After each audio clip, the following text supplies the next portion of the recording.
Good morning, Honorable Chair Horn and Supervisors. My name is Dana Stevens. I'm with Communities Against Substance Abuse. We are not a county-funded provincial provider, and our address is 554 Broadway in El Cajon. I wanted to support your amendments today, particularly as it applies to profit.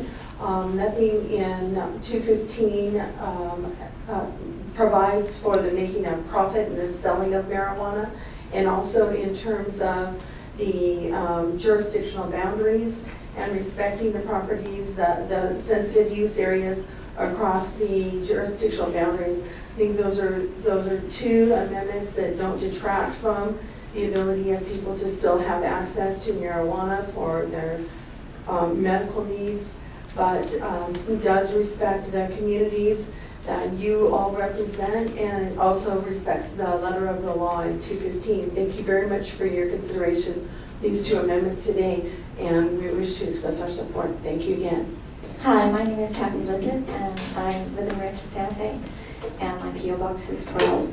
And I would like to also reiterate what Dana said, that I would like to support the board's recommendations for these regulations. And I would like to point out that when children grow up in communities where they have mixed messages about drug use, and in particular this is one of those issues where they see a tremendous push and promotion of advertising and commercialization of a product that was intended for medical use, it's really troubling. You all have a responsibility to maximize the positive and anti-drug use messages in communities for children and minimize those that would compromise their ability to make healthy and safe choices. I would also add that one of the sensitive uses that was not included among the recommendations was treatment centers. It makes no sense for someone to walk out after 18 months of trying to become clean and sober, to walk out and walk right into a dispensary. So thank you very much. I appreciate your consideration. Thank you. This was this morning's North County Times. It's still defying voters. Mr. Reyes, can you give your name for the record? Thank you. 2nd District County Supervisor, at least I'm running. Still defying voters. Abuse San Diego County's $11,000 pot license and abuse of power. The members of the San Diego County Board of Supervisors do not like the fact that voters legalized medical marijuana. They've made it clear in the 14+ annuals since the 215 passed, including the majority of the voters in San Diego County. They spent hundreds of thousands of dollars unsuccessfully suing the overturn of the measure, refusing to issue clear guidelines to regulate dispensaries, and looking the other way, while the sheriff and district attorneys, who are independently elected and funded by the county and don't report to the board, use county resources in cooperating with federal officials to harass the medical dispensaries. So we get the fact that the County Board of Supervisors strongly oppose the notion of medical marijuana dispensaries. But we are a nation of laws, and the voters legally enacted legislation directing the elected officials to allow businesses to sell marijuana to patients with doctor's recommendations. And yet the board decided earlier this week to impose an $11,000 annual fee on dispensaries. Yet another slap in the face of the voters. And it's an erroneous, unreasonable fee designed not to regulate, but to financially strangle out these companies.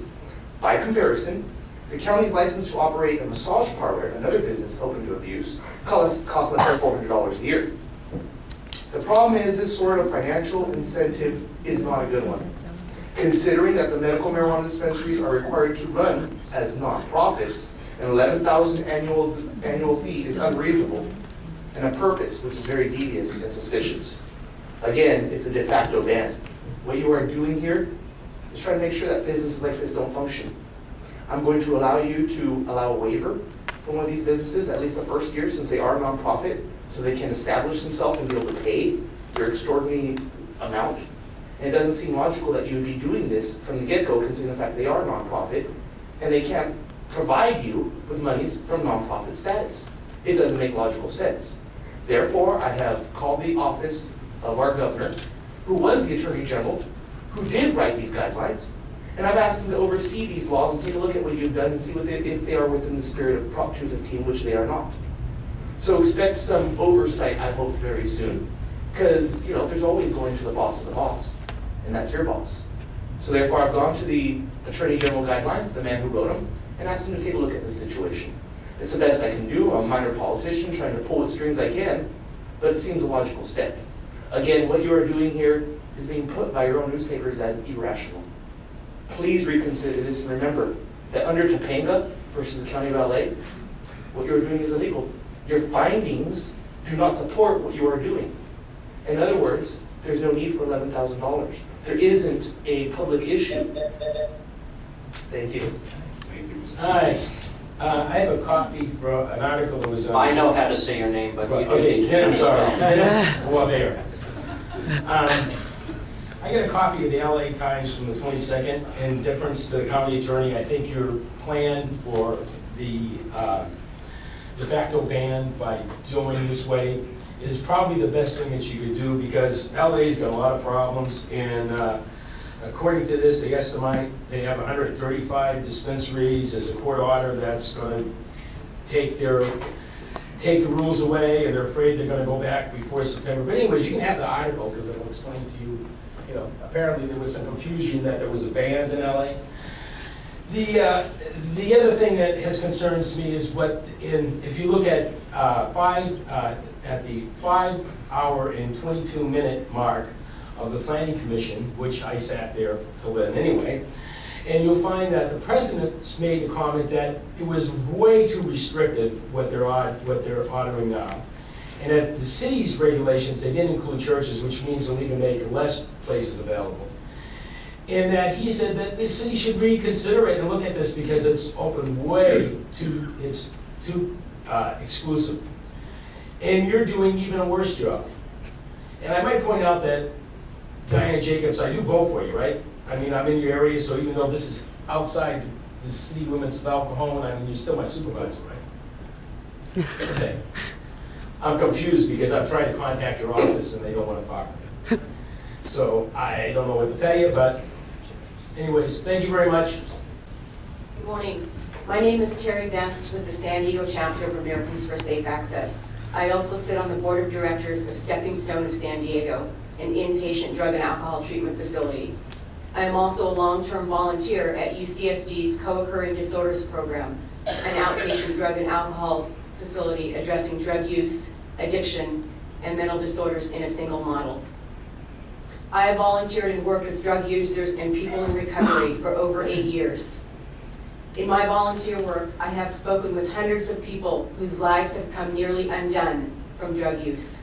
Yet, I have never encountered an individual whose life became unmanageable due to the use of cannabis, especially medical use of cannabis.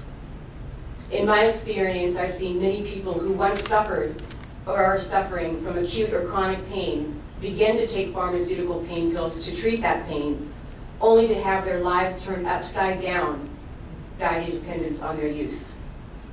Many turn to cannabis as a painkiller without the devastating consequences. As a voice for the recovery community, these people need access to cannabis so they do not have to risk their recovery by taking addictive painkillers that nearly ruin their lives. Opiate vulnerable people need safe access because cannabis is not addictive and it does not cause harm. The 9% statistic the gentleman cited last week in his speech is simply inaccurate when discussing this issue. It applies to recreational users of cannabis and does not reflect in any way the number of people who are patients and use medical cannabis to alleviate their suffering.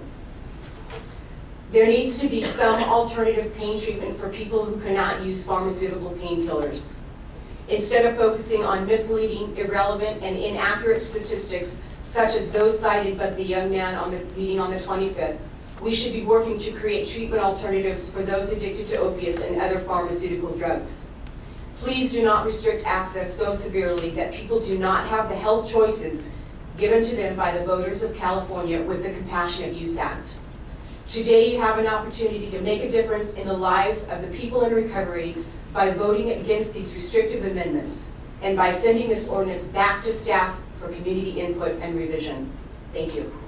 Well, my name is Sam Biddle. I'm here today to speak to you about this because my mother is a cancer survivor, my aunt is a cancer survivor, and my other aunt just passed away last year of cancer.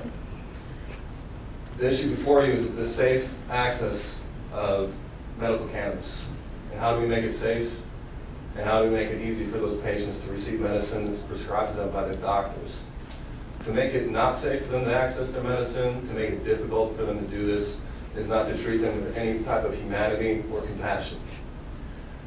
The ordinance is a de facto ban on these facilities and the ability that they have to help patients that are weak, ill, suffering, and dying.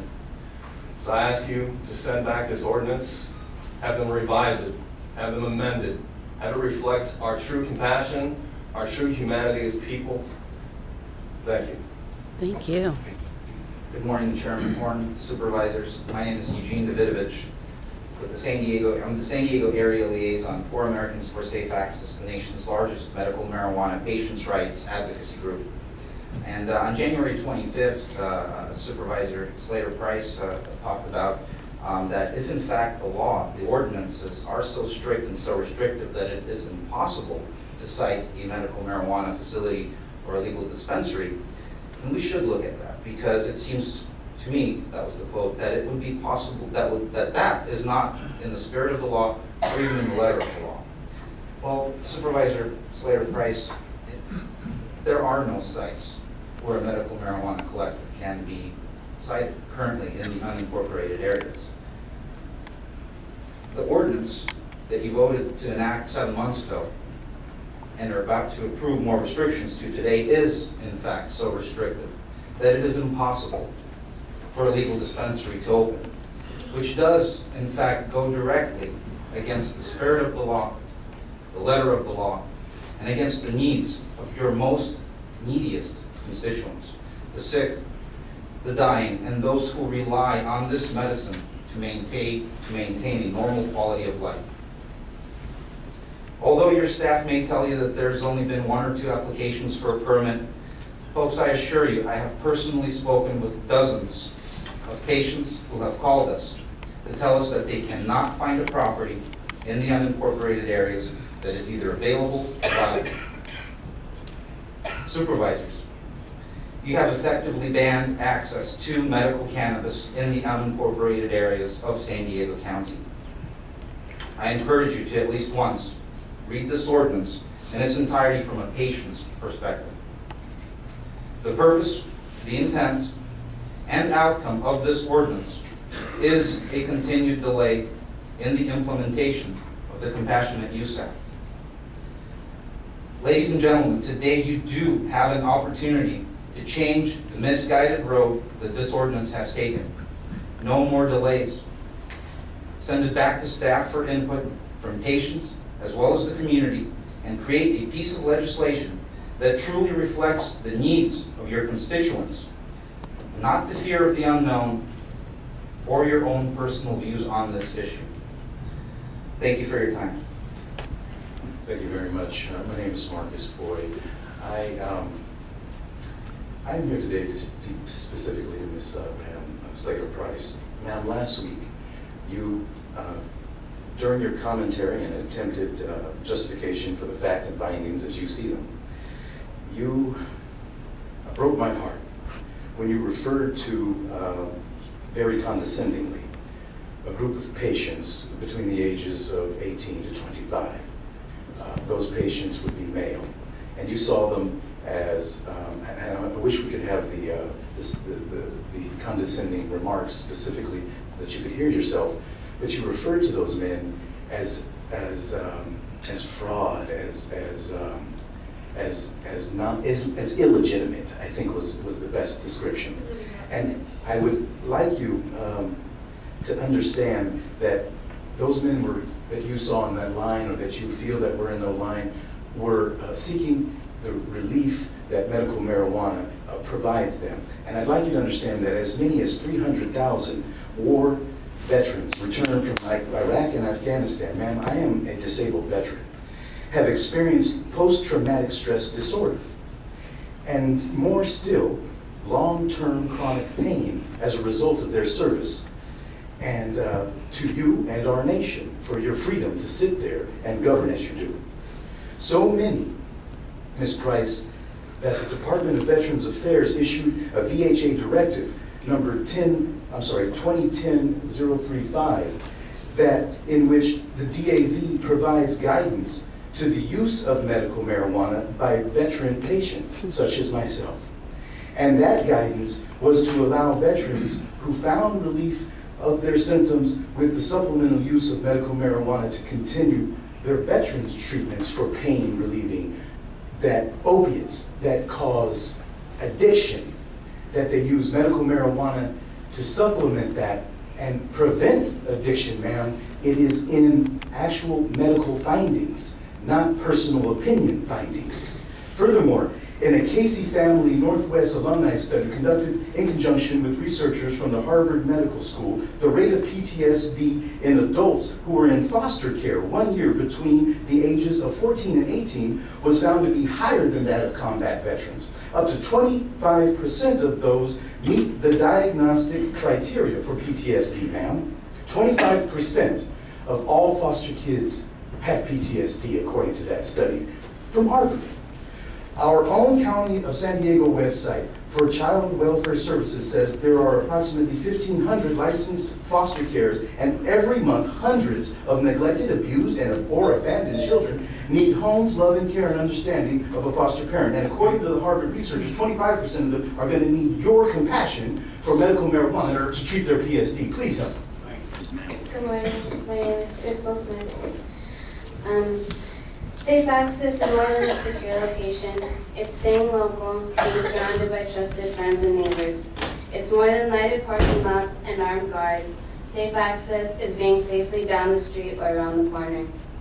It's being known on a first-name basis with business owners who create more than a trip for medication. Safe access means you don't have to drive miles to a poorly lit industrial or commercial area to be treated like another consumer versus the honest tax-paying patient you are. As a patient, I understand the importance for boundaries and the need for sensitive advertisements that will not appeal to school-age children K through 12. But patients with disabilities and illnesses do not need to carry another burden because little Sally Mae isn't being properly educated on the difference between use and abuse and alternate medication. The issue with parents of school-age children K through 12 isn't exposure to drug use. It's the fact that most parents are too lazy or too ignorant to teach their children, 1, the difference between drug abuse and medication, 2, the difference between use and abuse, and most importantly, good judgment.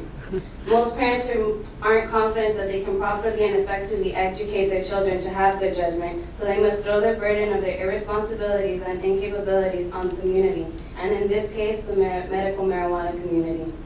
The worst part is these same parents aren't standing up for an ordinance on where liquor can be sold and consumed. And why? Because the majority of these parents participate in the consumption of liquor and abuse the drug themselves, yet they're too hypocritical to admit to their children they too are drug addicts. The prejudice of concerned parents is all media facade. Safe access begins with safe locations. CVS and 7-Eleven are not in industrial zones, and both not only sell drugs, but they sell 2 of the most addicting and deadly drugs in the U.S. and within close proximity to school-age children. I've been approached numerous times by teens outside of CVS and liquor stores fishing for liquor and tobacco, but not once have I been approached by a teen entering or leaving a collective. Not once have I ever even noticed a minor on the grounds of a collective. Please realize the issues regarding drug use with safe access teens isn't because of the medical marijuana community. I beg you all to reconsider and show sympathy to all the sides that would be negatively affected if the ordinance is passed. Instead of passing this restrictive punishment, please reconsider a more beneficial compromise that will not only benefit the entire county of San Diego, but also change the perception and prejudice for those for and against the medical marijuana community. Positive change takes positive action, and positive action takes positive power. Thank you. Good morning. My name is Melissa Bobrow. I'm an attorney here in San Diego. How's everyone this morning? I'm here to agree with a lot of what everybody said. Dispensaries, storefronts, collectives, cooperatives absolutely cannot run for profit. That is in the Medical Marijuana Program Act, also known as Senate Bill 420. They must be non-profit. Now, I'd also like to read from you verbatim from what the Medical Marijuana Program Act says so that we all know what the law is and we can all be on the same page. Section 1, subsection B2. It is the intent of the legislature to do the following: promote uniform and consistent application of the act among the counties in the state. Subsection 3. enhance the access of patients and caregivers to medical marijuana through collective, cooperative, and cultivation projects. Now, people get confused with the difference between collective, cooperative, and dispensary, and there is a distinction. Dispensaries are storefronts, and when people think collective or cooperative, they think people tilling the soil, and why aren't we having people really help out? And the answer is because the patients that truly need this for medical reasons are incapable of doing so, for either fiscal reasons or physical reasons or timing constraints. It is not easy to truly cultivate medical marijuana. So we have dispensaries and storefronts which provide safe access. Now, the Attorney General guidelines specifically say in Section 4, subsection C-1, a properly organized and operated collective or cooperative that dispenses medical marijuana through a storefront is lawful under California law, provided they operate non-for-profit and do not distribute to non-members. Nobody here is advocating for marijuana to be accessible to non-patients. Nobody here wants that. And what I'm imploring each of you to do today is to speak with attorneys and members of the community, and as well as law enforcement. I think what we really need to do is all of us come together so that we can all have something that we agree with instead of factionalizing the community. Nobody wants a lawsuit. Nobody wants litigation. The only people that profit from litigation are the lawyers. And as a lawyer, I'm telling you that that's not in the best interest of the citizens of the community. So thank you very much for your time. Good morning, ladies and gentlemen, Honorable Board of Supervisors. My name is Mara Felsen, and I'm a resident of District 4. Thank you for your time, attention, and consideration of this very important issue. As demonstrated by the unprecedented amount of public participation of late at the hearings before you, the Land Use and Planning Commissions, the local community planning boards, at the City Council hearings and the Medical Marijuana Task Force hearings, there can be no doubt that this is an issue of great public concern, and any actions that you take here today will reverberate far and wide. The time has long since passed when actions taken by this board and local government, as well as deliberate failures to act when called upon to do so, have received little to no public attention. Rather than being a local issue, Sleepy San Diego's stance on medical marijuana has garnered state and national attention, and I'm afraid that it's not in a good way. I understand that well-intentioned concerns regarding potential abuse of these laws may have prompted the creation of such a draconian ordinance. However, with all due respect, the present needs of actual patients far outweigh the speculative harms of those consumed by prejudice, ignorance, or fear. San Diego's history of medical marijuana is long and disappointing, but that which disappoints the most is the failure of this board to understand and appreciate the law. The law shaped in large part by the case that bears your name, San Diego County Board of Supervisors versus San Diego Normal. Not satisfied with merely suing the local chapter of Normal out of existence by filing an unsuccessful declaratory relief action after requests that state law be implemented, San Diego infamously appealed its loss on the identification card issue and renewed and expanded its challenge to California's medical marijuana laws all the way to the United States Supreme Court. But rather than follow the logic and directives of the lower courts, which opined with conclusive authority that the Compassionate Use Act is not preempted and does not conflict with the Federal Controlled Substances Act, which was intended to combat recreational drug use and not to regulate the state's medical practices, as is the case with the Compassionate Use Act. But how has San Diego responded? With repeated moratoriums, patent refusals to meet with patients or anyone advocating on their behalf, refusal to study the issue in any meaningful or balanced way, and perhaps most telling, the refusal of the police and sheriff's department to discuss any of these issues with the people who are most affected by them. And when dodging this issue was no longer an option, it created the most restrictive ordinance possible, utterly flouting its citizens' rights to privacy, to be free from forced self-incrimination, and equal protection of the laws, thus thumbing its nose at the Court of Appeal, powerfully showing to participants and spectators alike its contempt for the laws that it's charged with enforcing. Good morning, my name is Tiffany Childegard. I own the Flying Paint Ranch out in Campo. I believe that's you, Ms. Jacobs, right? Churro Supervisor for us. I came prepared today to do a talk about crime, but our naysayers actually didn't come with their crime preparation. Funny enough, the first complaints that they had was about profit. I found that stumbling, why she's a teen representative and concerned about the community, but yet profit was her number one topic. Anyways, I'll go forward with my crime disputes. Anyways, I've been listening to the constant comments that crime and medical marijuana storefronts go hand in hand. Chief William Lansdowne, who's generally supportive of marijuana, has said that the dispensary could become a magnet for crime, such as burglaries and robberies. So I decided to check the San Diego police statistics to see if the comments that the public had relied on from Chief Lansdowne were accurate, precise, and truthful. In black and white presented here, they are just the opposite. I provided the 1995 to 2009 crime statistics. I will hand to you after I'm done speaking. And you can read that the statistics show from 1995, burglary was at an all-time high of 10,311. And the following year, in 1996, when medical marijuana became legal, the report came in at 8,600 burglaries. And it has steadily decreased every year to a rate of 6,693 in 2009. Okay? Aggravated assault, property crime, violent crime, and murder have all decreased steadily since 1996 and the passing of Prop 215. This is on the internet. Feel free to look on the police internet. In 1995, robbery count was at 3,244, and it went down steadily into 2005, where it came in at 1,800. But suddenly, in 2006, 2007, and 2008, where burglary hit a new high in 8 years, was possibly due to the large closures of dispensaries and the lack of safe access for marijuana patients. And just so you know, I'll be observing if you guys pass this and we don't have any county dispensaries. I will be doing crime statistics and coming in here every time you have a meeting and showing you whether crime has gone up and gone down. You can see that in 2006, that was the first year of the large batch raids on dispensaries in San Diego. Several collectives throughout San Diego were closed in a single day, leaving thousands hopeless and helpless and in pain. It was not until 2008 that dispensaries began advertising, providing safe access once again to new patients.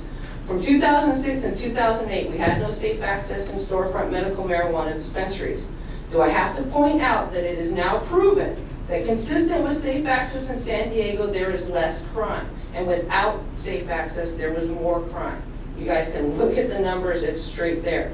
Along with robbery, vehicle theft was on a steady decline, and it too hit an unusual high in 2006, 7, and 2008. It took a huge drop in 2009, and car thefts for that year were almost half of what they were in 2006 when they didn't have safe access. Thank you for your time. My name is Adela Falk, PO Box 2582, Lakeside, California. You mentioned last week that all they had to do was pick up a phone and make a phone call and get a delivery. But I don't understand, because this proposed amendment is going to take away delivery access. So you made a lot of comments that were in contradiction to what you wanted. You know, like Mr. Eugene said, you said if this is in truth, that there may not be a place that we should look into it. So, and you also keep mentioning children under the age of 18 and school kids and about being addicted.